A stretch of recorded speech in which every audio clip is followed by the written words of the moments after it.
Cuando pensamos en el mejor jugador de fútbol americano de todos los tiempos, uno pensaría en alguien que nació quizás siendo un superatleta, quizás nació con una dotación física inigualable, quizás es el más rápido, quizás el más fuerte, quizás el más alto.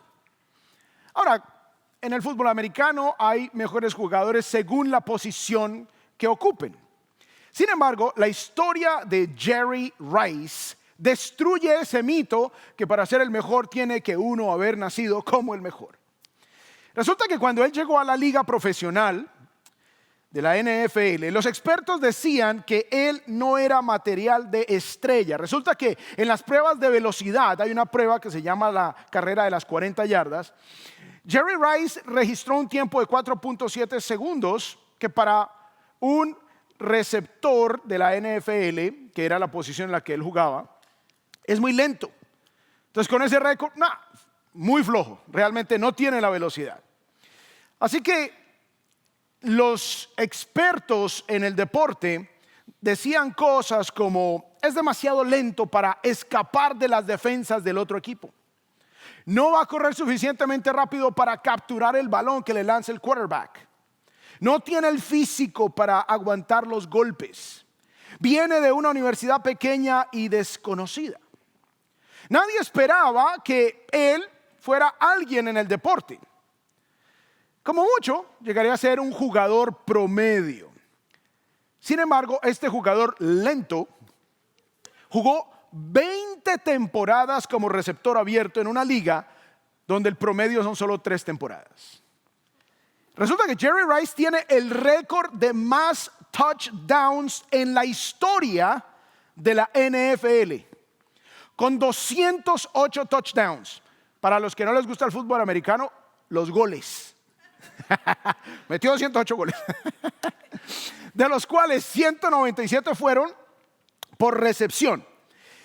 El segundo lugar en la tabla del que tiene los récords de del mayor número de touchdowns, el segundo lugar está 41 touchdowns detrás de Jerry Rice. Está lejos.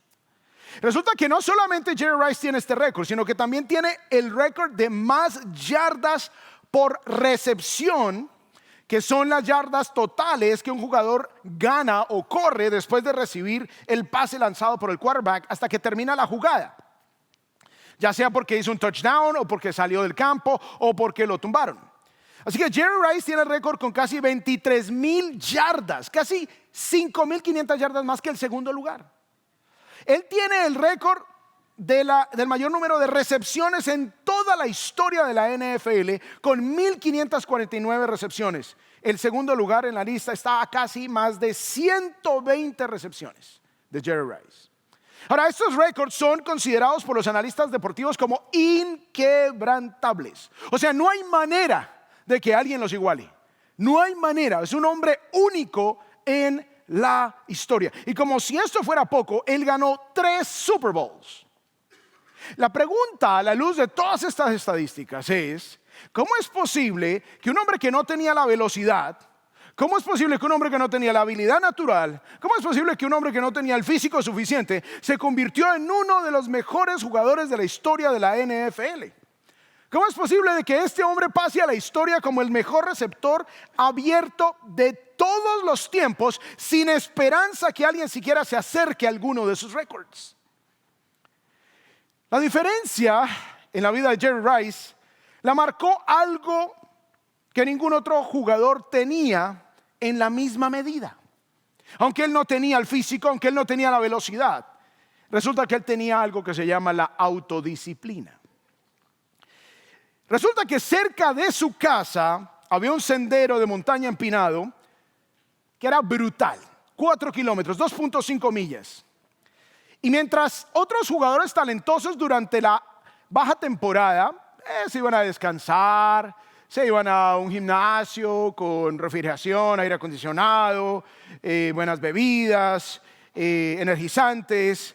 Resulta que mientras todos los demás jugadores en la temporada baja hacían esto, Rice corría esta colina casi todos los días bajo el sol abrasador. No solamente él subía esta colina corriendo, sino que la atacaba. Cuando sentía que los pulmones se le iban a estallar y sus piernas fallaban, se obligaba a acelerar en la parte más empinada.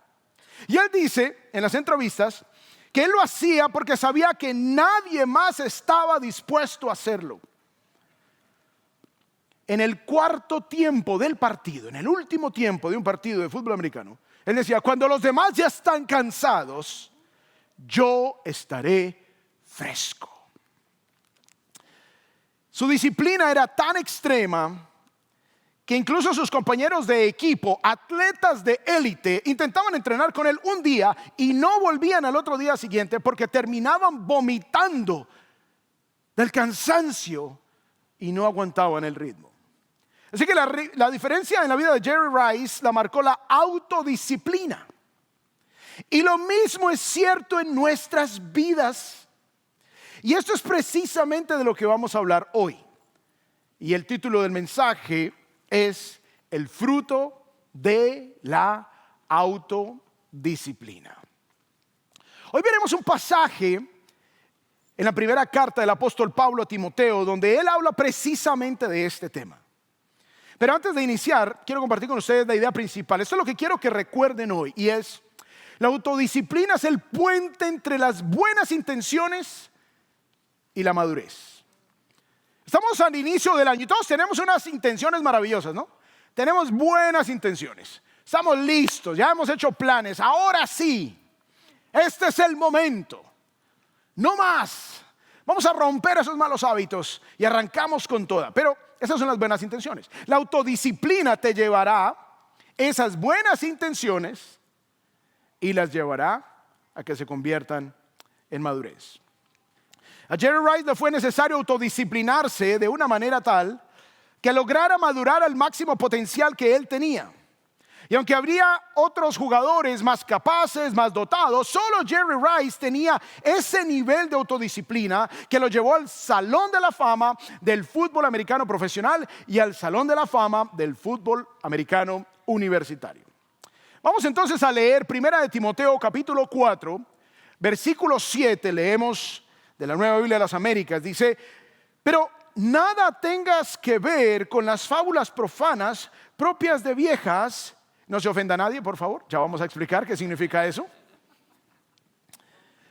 Ya algunas damas estaban parando para irse. Más bien, disciplínate a ti mismo para la piedad. Los que están tomando nota, vamos a empezar con el punto número 1, que es el obstáculo para la autodisciplina. Resulta que hay un obstáculo gigantesco que tiene muchas manifestaciones. Hay un obstáculo grandísimo para la autodisciplina. Entonces el apóstol Pablo le dice al joven pastor Timoteo que hay algo de lo que se tiene que cuidar. Dice la primera parte allí de 1 de Timoteo 4:7, pero nada tengas que ver. Y esto es un imperativo. El Nuevo Testamento fue escrito en griego, que fue un idioma que dominó el mundo del 300 antes de Cristo al 300 después de Cristo. Así que en medio de ese periodo, el griego común, que se conoce como el griego koiné, el griego común que se hablaba en todo el mundo mediterráneo, resulta que esta palabra nada tengas que ver es un imperativo, es un mandamiento. No es una sugerencia del apóstol Pablo. Le está diciendo: definitivamente te ordeno, Timoteo, que nada tengas que ver con las fábulas profanas propias de viejas. Resulta que en la cultura en la que vivía Timoteo, él vivía en Éfeso, había muchas doctrinas religiosas, muchas ideologías, había muchas filosofías vacías. Habían mitos de los gnósticos, habían supersticiones judías para los judíos, habían chismes teológicos, habían historietas paganas que hacía que la gente perdiera el tiempo en ello.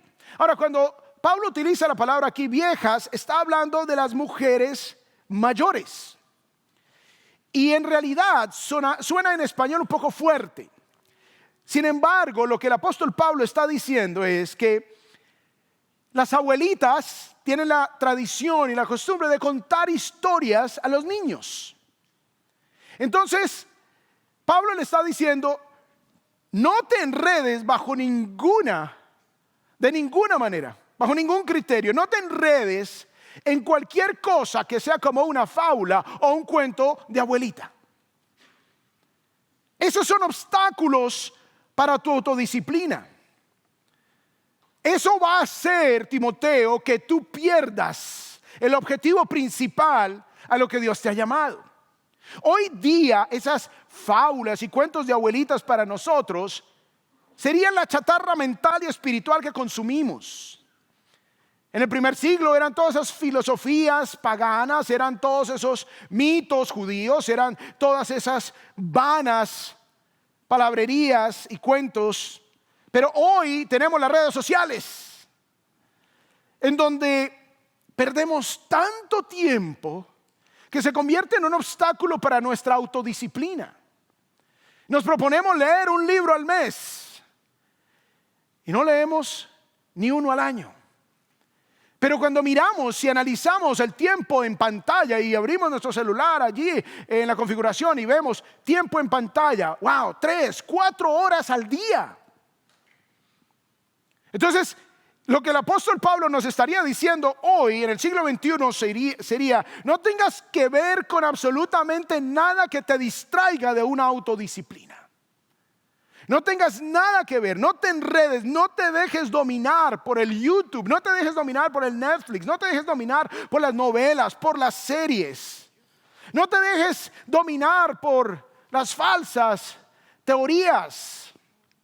No te dejes dominar por las falsas teologías, por las teologías que enfocan la autoayuda y sacan a Cristo del centro. Ahora, el problema no es ver de vez en cuando una buena serie sana, entretenida. Ese no es el problema, ver un buen video en YouTube edificante que quizás o chistoso también. Ese no es el problema. El problema es cuando se convierte en algo que nos domina, se convierte en algo que nos quita el tiempo para las cosas que nos pueden ayudar a avanzar en la vida. Se convierte en ese obstáculo para la autodisciplina. Cualquier forma de entretenimiento, de información que empiece a desviarnos de lo que es la cosmovisión bíblica, eso es a lo que el apóstol Pablo se está refiriendo. Nada tengas que ver. Resulta que en este pasaje hay 2 imperativos, hay 2 mandamientos, y el primero es ese: nada tengas que ver. Olvídate de eso. Y nosotros los padres, ¿no? Criticamos a nuestros hijos y les mandamos que no anden tanto en el celular. Pero nosotros, ¿qué? ¿Cuánto tiempo estamos invirtiendo en eso? Fábulas para hoy nosotros sería el evangelio de la prosperidad que tanto atrae. Si uno va a una iglesia de la prosperidad, uno ve que está llena la iglesia, llena. Donde le prometen a la gente riquezas, donde le prometen sanidades, donde se promueven, haz un pacto con Dios, si tú das dinero, Dios te va a dar más. Donde se le promete a la gente una vida físicamente perfecta, saludable, y donde se le pone la culpabilidad de que si no tienes el dinero, la salud es porque estás en pecado. Esas son fábulas. Desechen eso. Desechen esas cosas allá en las iglesias donde tienen a los profetas allá al frente, para que vayan y como el adivino le digan qué le va a pasar mañana. Supuestos mensajes que vienen de Dios, pero no vienen de Él en realidad. Hacer pactos financieros con Dios como si fuera un comerciante. Eso es lo que el apóstol Pablo dice: desechen todo eso. No tengan que ver con nada de eso, porque ese es el obstáculo para la autodisciplina. Recordemos la idea principal. La autodisciplina es el puente entre las buenas intenciones y la madurez. Bien, punto número 2. Ya vimos el obstáculo de la autodisciplina. Ahora vamos a ver la responsabilidad. Es la palabra clave para que completen allí en sus notas. La responsabilidad de la autodisciplina. No solamente hay un obstáculo, porque algunos dirían: ya con ese obstáculo ya me quedé ahí. Ay, qué pesar. Es que a mí me encanta tanto ver las cosas lujuriosas ahí en las redes sociales y ya no me puedo quitar de ahí. ¿Qué hago? Así soy. No puedo dejar el chisme. Me encanta ver qué pasó con la vida de los príncipes de Asturias. Me encanta ver qué más ha pasado. Me encanta ver qué más pasó con las Kardashian, que hace rato no las veo. ¿qué sería de la vida de ella? Empieza uno hasta a orar por ella, ¿no? Entonces, no solamente es el obstáculo, sino ahora la responsabilidad en la autodisciplina. Dice el versículo en la segunda parte, más. Aquí viene una conjunción adversativa, una conjunción que marca contraste. En lugar de estar metido en esas fábulas, ahora quiero que, dice, más bien, disciplínate a ti mismo. Disciplínate a ti mismo. Y el verbo, una vez más, está en modo imperativo. O sea, es una orden. Es algo que tú y yo debemos hacer. Ahí viene la responsabilidad. Esta palabra en griego me encanta, que es el idioma, como les comenté, en el que se escribe el Nuevo Testamento. La palabra en griego es el verbo gubnaze, de donde viene gimnasio. Es la palabra griega de donde viene gimnasio. Y dice disciplínate, o sea, ejercítate. Algo interesante es que la raíz de gubnaze como verbo, la raíz es gumnos. Y gumnos significa desnudo. Ahora, no se les vaya la mente para ningún lado. Lo que está diciendo acá es que así como los griegos corrían en los olímpicos desnudos para que no hubiese nada que los cohibiera de alcanzar su máximo potencial, esta palabra en su etimología describe ejercitarnos al máximo potencial, correr sin ningún obstáculo, despojarnos de absolutamente todo lo necesario para que podamos desarrollar esa disciplina que nos va a llevar al máximo potencial. Uno de los problemas de los latinos es que somos poco disciplinados. ¿Cómo es posible que naciones como Japón, que no eran nada después de la Segunda Guerra Mundial, pasen a ser semejante potencia? ¿Por qué? Porque son disciplinados. A los latinos nos cuesta, ¿cierto? A los latinos, mañana, el Señor proveerá, ya miraremos qué hacemos. Pero el apóstol Pablo nos está diciendo, disciplínate, ejercítate, deshazte de todo lo que te distraiga, de todo lo que te frene, de todo lo que te arrastre. Quítate todo eso y corre, ejercítate. No es dar un paseo tranquilo. Es entrenar hasta el agotamiento, es sudar, es esforzarse al máximo, es repetir las cosas hasta que nos duelan. Y como muchos de ustedes seguramente, yo empecé el año yendo al gimnasio. Y hoy me duelen las abdominales, las piernas. Y uno diría, ya no vuelvo, eso me hace daño. Pero ejercítate, tiene la idea de que aunque te duela vas a volver, porque aunque tus fibras musculares se deshacen con el esfuerzo que hiciste, mientras descansas, reposas, te alimentas bien, duermes bien, esas fibras se reconstruyen más fuertes que antes. Y es por eso entonces que ganamos la masa muscular y todo esto. De la misma manera sucede a nivel espiritual. Voy a esforzarme, voy a disciplinarme. Este 2026 sí voy a venir a la iglesia más fiel. Este 2026 sí voy a orar más fiel. Voy a leer la Biblia de una manera más consistente. Voy a desarrollar unas disciplinas espirituales que me disciplinen, que me esfuercen, que me lleven al nivel que Dios quiere formar en mí. Entonces hay una intensidad en la cual vemos aquí en esta palabra que se nos dice disciplínate, y dice aquí a ti mismo. Esta es la autodisciplina. No disciplines a los demás, no le des órdenes a los demás para que ellos se disciplinen, sino tú mismo. Ahí cae la responsabilidad. No me dan ganas, no importa, dale. Me da pereza, es que el domingo es el día que yo puedo dormir más, duerme en otro momento. Es que el domingo está la liga de fútbol que tanto me gusta, y además que, hombre, ya estás muy viejo para jugar eso, vente para la iglesia. Entonces, cosas que uno dice, sí, definitivamente, yo voy a hacer. Pero asegúrate de que estás invirtiendo tu energía, tu ejercítate, tu esfuerzo en cosas que te van ayudar a crecer. Ahora, hay algo interesante. No solamente el verbo está en modo imperativo, sino que el tiempo verbal es presente. Cual implica que es un constante ejercitar, un constante disciplinarme. Es como si Pablo nos estuviera diciendo: mantente ejercitándote siempre.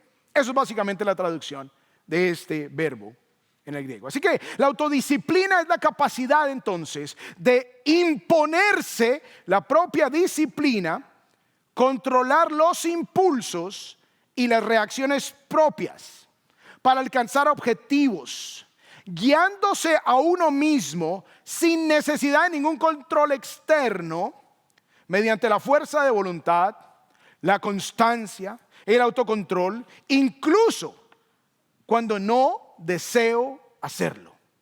La autodisciplina es una decisión y no un sentimiento, se lo repito. La autodisciplina es una decisión y no un sentimiento. Eso quiere decir que cuando quiero ir al gimnasio y no me dan ganas, es que no es un sentimiento, es una decisión, voy a ir. Cuando debo orar y no me dan ganas, es que no es un sentimiento, es una decisión, voy a orar. Voy a leer la palabra, voy a ir a la iglesia, voy a servir en la iglesia, voy a ir al programa de crecimiento espiritual, voy a hacerlo.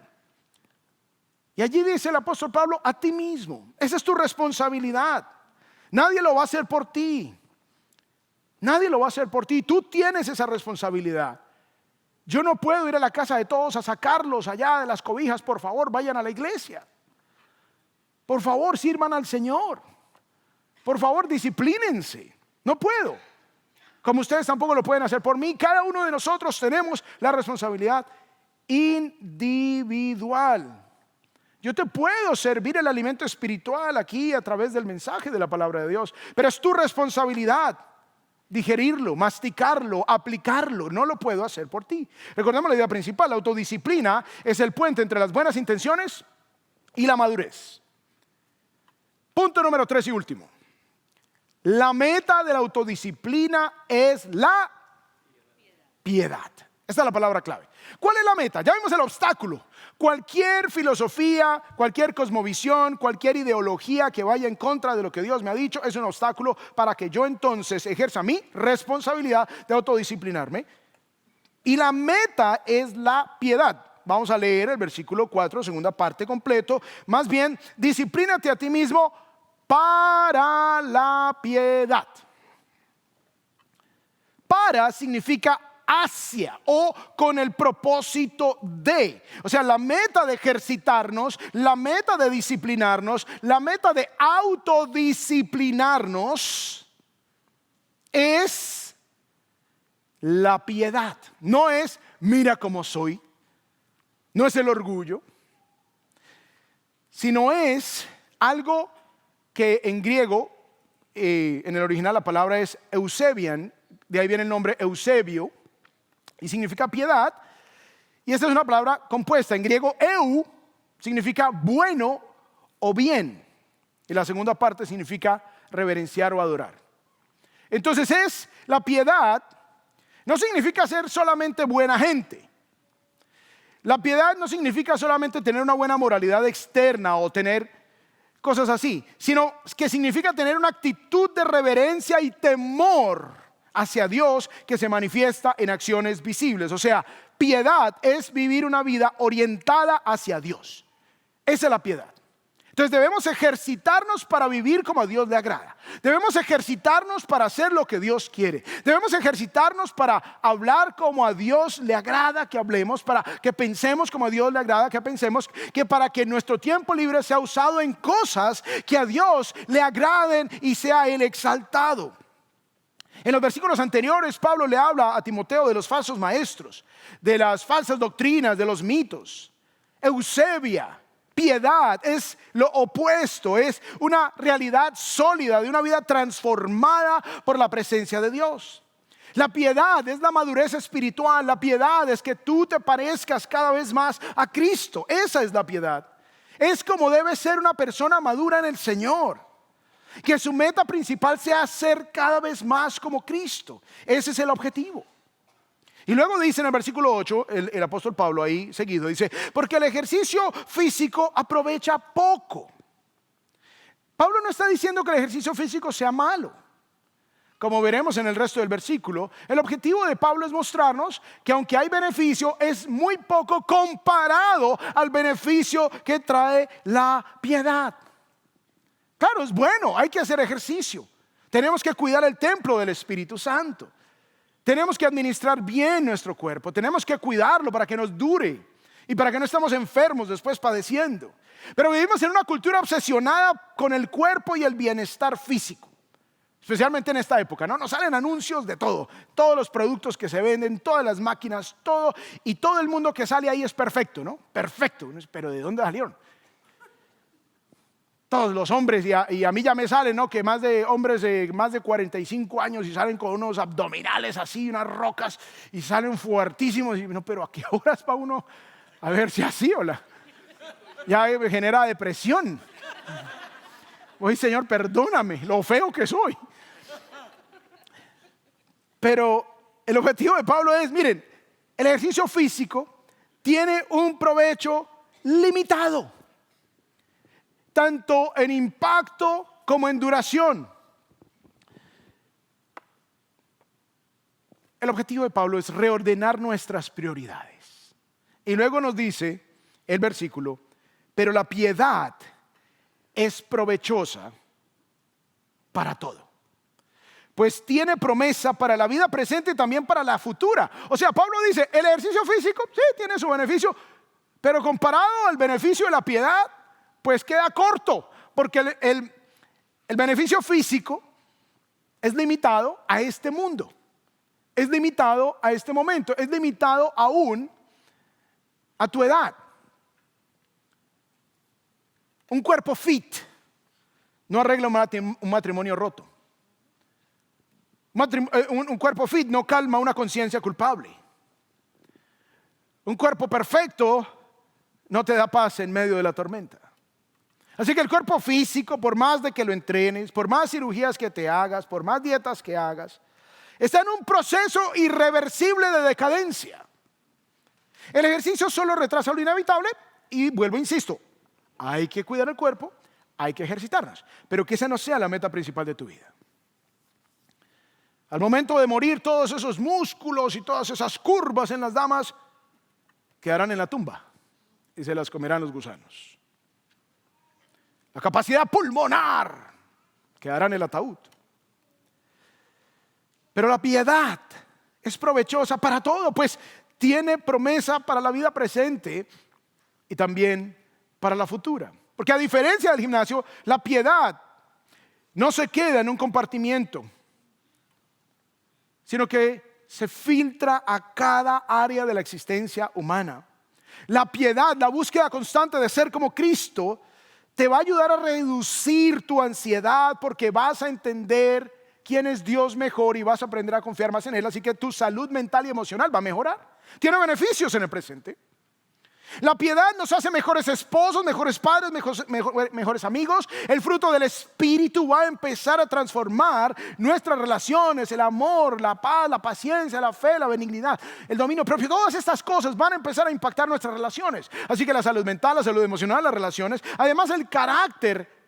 La piedad nos va a dar ese carácter de integridad en los negocios, la sabiduría en las decisiones, y vas a recibir el fruto de todo eso. La piedad es la medicina universal, por decirlo así, mientras que el ejercicio físico solo trata el envase. La piedad sana el contenido.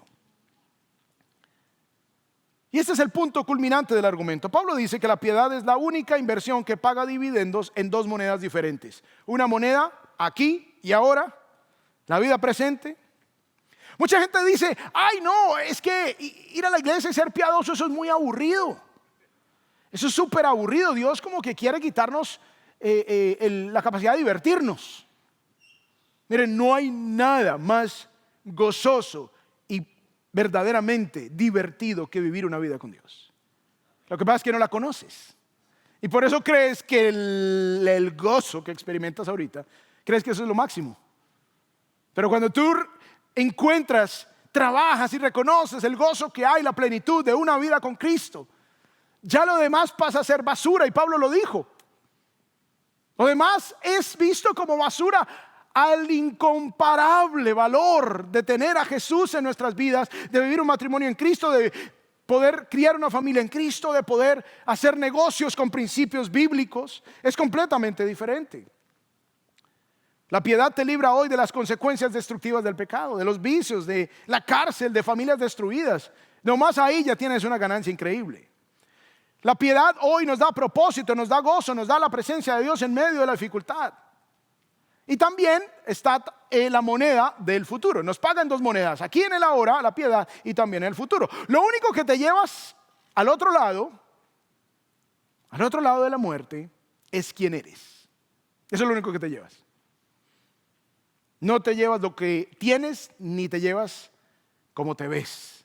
El carácter que formas hoy es el traje que usarás en la eternidad. La disciplina espiritual tiene repercusiones eternas. Así que Dios desea que nos ejercitemos.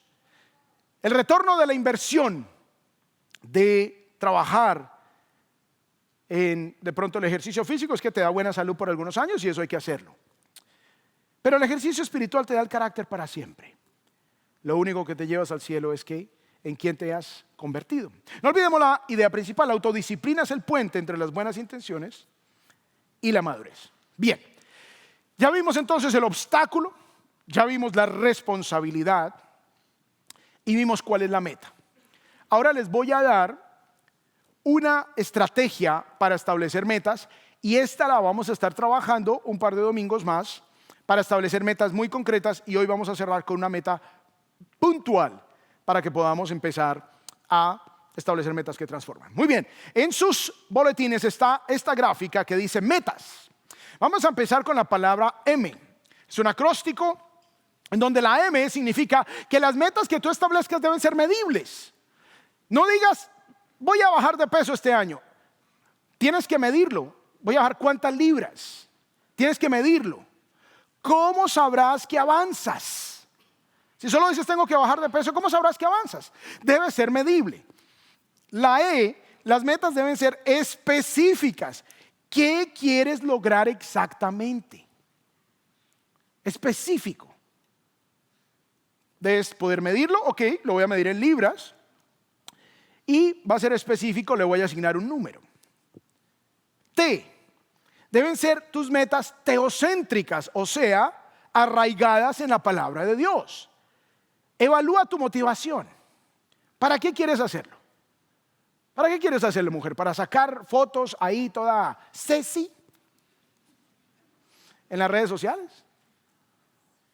¿O quieres ponerte en forma para cuidar tu cuerpo, para estar bien para tu esposo, las que son casadas, para ser buena administradora de tu ser, de tu cuerpo? ¿Para qué? Deben estar arraigadas las metas. Este año voy a hacer $1,000,000 para humillar a ese primo que me tiene aburrido, que siempre está ahí en redes sociales dándoselas. ¿O quieres hacer $1,000,000 para servir a los demás, bendecir a tu familia, bendecir la obra de Dios? Entonces deben ser metas teocéntricas, y por eso está la T ahí en el centro. Que el centro de tus metas sea el Señor. Evalúa tus motivaciones. La A, deben ser alcanzables. ¿Son realistas? Yo no puedo decir, sí, voy a bajar 300 libras y pesa 150. Te vas a desaparecer. Deben ser realistas. Este año voy a orar 3 horas diarias.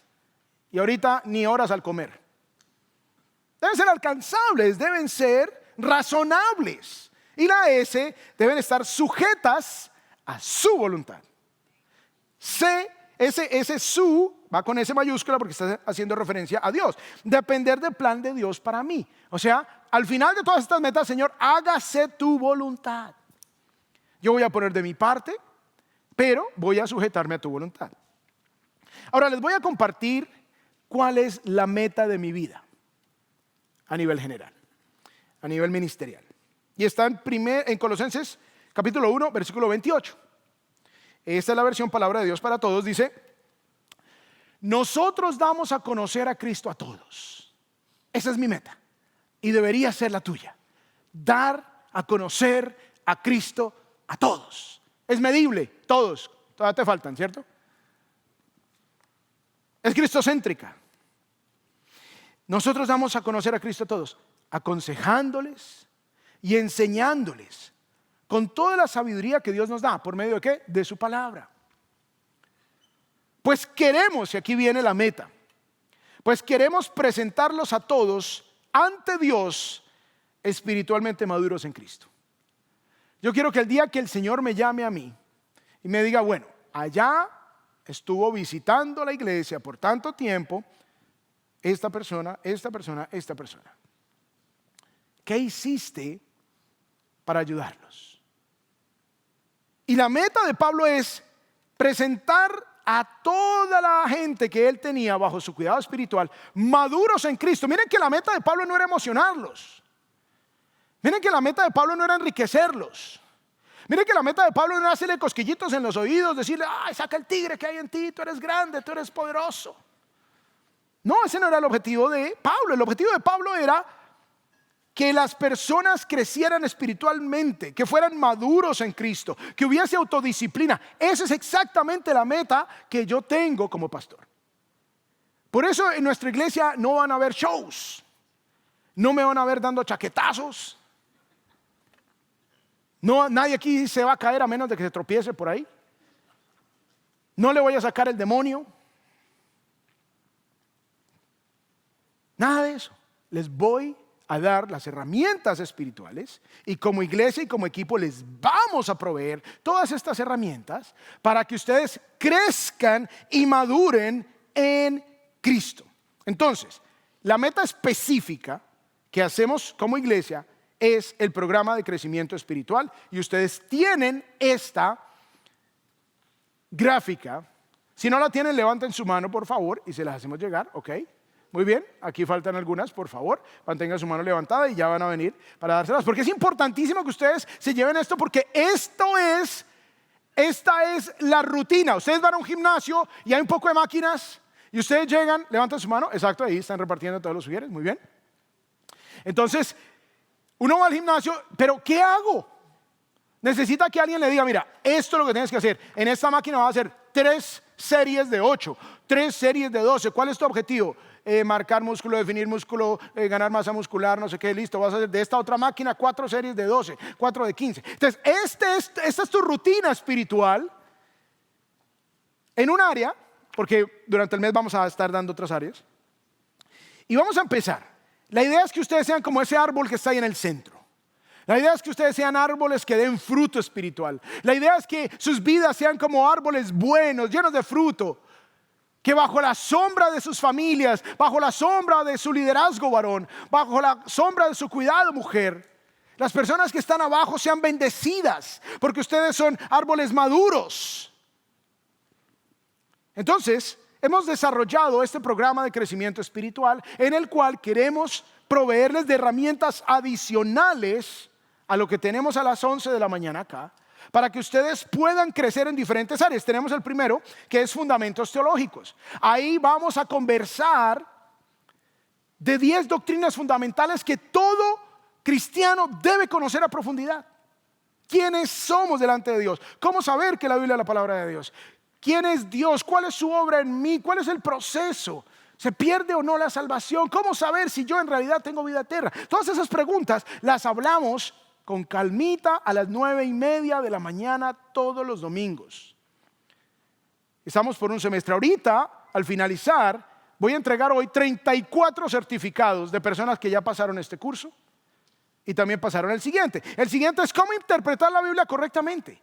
Ustedes tienen que saber pescar. No solamente les voy a dar a ustedes el pez todos los domingos, les quiero enseñar a pescar. Y este curso que lo dicta Daniel, nuestro líder de alabanza, les va a enseñar cómo aprender y aplicar principios de sana interpretación bíblica. ¿Por qué esto no me aplica? ¿Por qué esto sí? ¿Cómo saber aquí qué fue lo que dijo? Esto suena confuso. Ahí es donde van a aprender a interpretar la Biblia para que nadie, como decimos coloquialmente, nadie les meta los dedos a la boca. Para que nadie los engañe. Para que cuando ustedes prendan ahí la televisión y que están aquí, hagan un pacto con Dios, mande su plata, usted no sea estafado. Es para eso. Luego vamos a hablar también de familia cristiana. Comprender y vivir mi rol bíblico en el hogar. Vamos a dar instrucciones de cómo criar a los hijos, algunas claves bíblicas, cómo tener un matrimonio saludable y cuál es el rol del hombre, el rol de la mujer. Vamos a hablar de la vida cristiana, desarrollar los hábitos espirituales de la vida en Cristo. ¿Cómo puedo crecer en la oración? ¿Cómo puedo crecer en el estudio bíblico personal? Resolución de conflictos. Vamos a enseñarles cómo solucionar los conflictos. Todos tenemos conflictos en la familia, en el trabajo, en el barrio a veces, en donde vivimos. Luego vamos a hablar de cómo vivir en la gracia de Dios. Vamos a experimentar la libertad de vivir en la gracia de Dios en lugar de una vida basada en el desempeño personal. Vamos a hablar también de los dones del Espíritu Santo. Ay, es que en una iglesia hablaba el pastor en una lengua extraña y todos gritaban a mi alrededor. ¿Qué es eso? ¿Por qué ahí en la Biblia dice aquello, lo otro? ¿Cuál es el don que yo tengo? ¿Cómo puedo ser útil en las manos del Señor? Yo no hablo esa jeringonza, entonces ¿yo qué puedo hacer?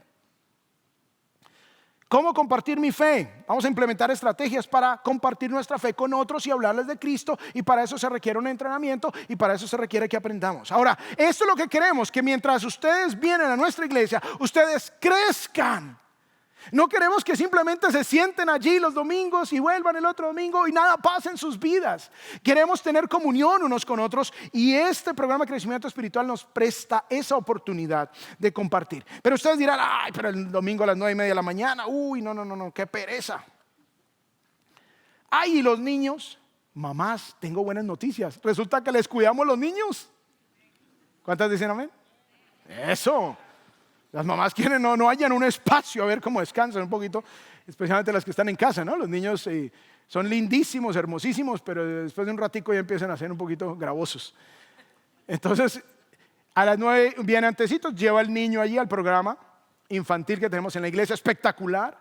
Usted, dama, se va al programa de crecimiento espiritual, disfruta, estudia la palabra, tiene comunión con otras personas, no tiene ni que recogerlos, viene directo al servicio y los recoge después del servicio. Los niños la pasan fenomenal, aprenden de Dios, ustedes también. Entonces hay una manera en la cual ustedes también pueden ser bendecidas, damas, y los varones de igual manera. Pero necesitamos autodisciplinarnos. Ay, me da pereza levantarme tan temprano. Disciplínate para la piedad, dice el apóstol Pablo. Esfuérzate. Un par de horas más te va a traer tremendo beneficio para esta vida y para la eterna. Así que esfuérzate. Hoy algunos van a recibir los diplomas porque pasaron el primer curso de fundamentos teológicos, porque pasaron el curso de cómo interpretar la Biblia correctamente. Algunos van a recibir el diploma porque habían tomado ya este curso de cómo interpretar la Biblia correctamente conmigo antes. Y algunos decidieron, pastor, yo quiero repetirlo porque hay cosas que quiero fortalecer. Recordemos, aquí todo es bajo gracia. Aquí no es legalismo. Es que el que no pasó, es que es un vago. No, nada de eso. Además, a veces nos enfermamos, a veces faltamos a la clase, o hubo viajes, lo que sea.